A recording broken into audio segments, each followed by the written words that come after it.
Հարգելի գործընկերներ, սիրելի քաղաքացիներ, ներկայացնում եմ Ազգային ժողովի Հայաստան եւ Պատիվ ունեմ խմբակցությունների կողմից ներկայացված նախագծի նախագիծը։ Այն է առաջնորդվելով Ազգային ժողովի կանոնակարգ սահմանադրական օրենքի 8-րդ եւ 16-17-րդ հոդվածներով եւ հիմք ընդունելով Հայաստան Պատիվ ունեմ խմբակցությունների կանոնադրությունները, մենք որոշել ենք համատեղ նիստում հավանություն տալ Ազգային ժողովի պատգամավոր Անդրանիկ Քոչյանի վերաբերյալ պատգամավորական էթիկայի հարցերով հանձնաժողով ստեղծելու մասին։ Ես ուզում եմ նաև ընթերցել Ազգային ժողովի որոշման նախագիծը այս մասով, հիմք ընդունելով սահմանադրության 107-րդ հոդվածը եւ Ազգային ժողովի կանոնակարգ սահմանադրական օրենքի 16-րդ հոդվածը,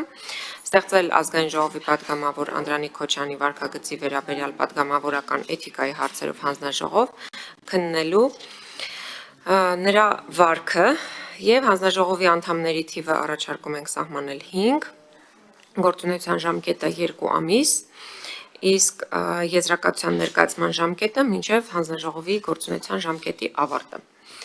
Իսկ որն է այս նախաձեռնության հիմնավորումը։ Հիմնավորումն այն է, որ Անդրանիկ Քոչարյանը այս տարի մարտի 20-ին լրագրող Հռիփսիմե Ջեբեջյանի հետ ունեցել է տհաճ միջադեպ, դատապարտելի միջադեպ, նրա նկատմամբ կիրառելով ակնհայտ խտրական վերաբերմունք։ Նա նախ արգելել է Հռիփսիմե Ջեբեջյանին կանգնել իր կողքին, դրանից հետո ասել, որ դու լրագրող չես, հետո հորդորել մաքրել շրթունքները, ինչը սեռի հիմքով ակնհայտ խտրական վերաբերմունք է, որը որ արգելված է ինչպես սահմանադրությամբ, այնպես էլ լրագրողի մասնագիտական գործունեությունը խոչընդոտել է, արգելված է Հայաստանի Հանրապետության զանգվածային լրատվության մասին օրենքի 2 կետով առնվազն։ Եվ ահա այս միջադեպն է, որ երկու խմբակցություններին հնարավորություն է տալիս ստեղծելու էթիկայի ժամանակավոր հանձնաժողով, որպեսզի գնահատական տրվի Անդրանիկ Քոչյանի վարքին։ Եթե մենք գնում ենք այն ճանապարհով, ինչպես արդեն հայտարարել է իշխող մեծամասնությունը, որ իրենք դեմ են քվեարկելու այս նախագծին, սա նշանակում է, որ քաղաքացիական պայմանագիր խմբակցությունը հովանավորում է այս վարքագիծը, հովանավորում է այս վարքագծի հետագա կրկնությունը եւ նաեւ հովանավորում է լրագրողների նկատմամբ նման վարմունքը ընդհանրապես, որովհետեւ եթե լիներ դատապարտում, դա կլիներ հավաքական դատապարտում։ Մենք չենք լսել հավաքական քաղաքացիական պայմանագիր խմբակցության դատապարտումը, մենք լսել ենք 1-2 պատգամավորի կիսամեկնաբանություններ, որ մենք անհամաձայն ենք, մենք անհաշտ ենք, բայց այնուամենայնիվ քաղաքացիական պայմանագիր խմբակցությունը շարունակում է կրել պատասխանատվություն իր պատգամավորի վարքի համար, որը տվյալ դեպքում դրսևորվել է լրագրողի նկատմամբ առնվազն 2 հոդվածներով արգելված վարքագիծ դրսևորելով։ Այն է զանգվածային լրատվության մասին օրենքի 4-րդ հոդվածի 3-րդ կետը լրագրողի մասնագիտական օրինական գործունեությունը խոչընդոտելը եւ 5-րդը որևէ տեղեկատվություն տրամադրելու սահմանափակումը։ Սա անթույլատրելի է, ինչի համար մենք առաջարկում ենք քննել եւ եզրակացություն տալ այդ վարքագծին։ Ինչպես նաեւ Ազգային ժողովի պատգամավորի գործունեության եւ երաշխիքների մասին օրենքի 3-րդ հոդվածի 2-րդ եւ 8-րդ կետերն են խախտվել Անդրանիկ Քոչյանի վարքագծով, այն է Անդրանիկ Քոչյանը չի հարգել հանրության բարոյական նորմերը եւ անհարգալից վերաբերմունք է ցուցաբերել քաղաքական ընդդիմախոսների բաժնում այդ մասով առանձնացված լրագրողների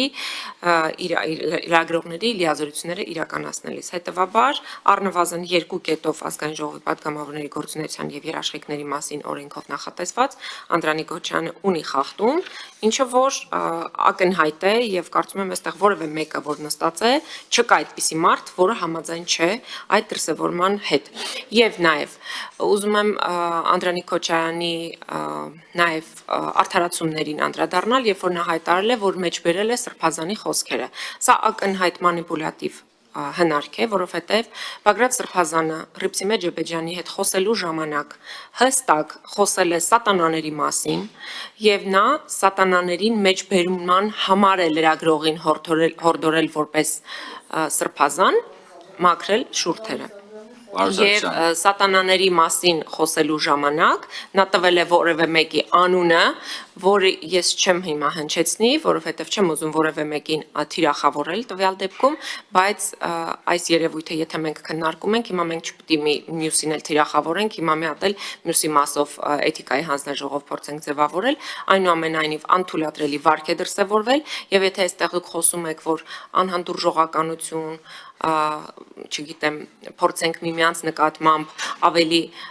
բարյացակամ վերաբերմունք դրսևորել, դուք կարող եք դա անել կոնկրետ քայլով, համաձայնություն տալով ձևավորել էթիկայի ժամանակավոր հանձնաժողով։ Մնացած ինչ խոսեք, որ մենք ստեղծելու ենք էթիկայի մշտական հանձնաժողով, որ այդ էթիկայի մշտական հանձնաժողովը հետագայում կքննի падգամավորների վարքը, հետագայում կքննի հետագայում տեղի ունեցած նմանատիպ գործողությունները, բայց հետադարձ ուժ չի ունենալու եւ Անդրանիկ Քոչյանի վարքը չի կարողանալու քննել, հետեւաբար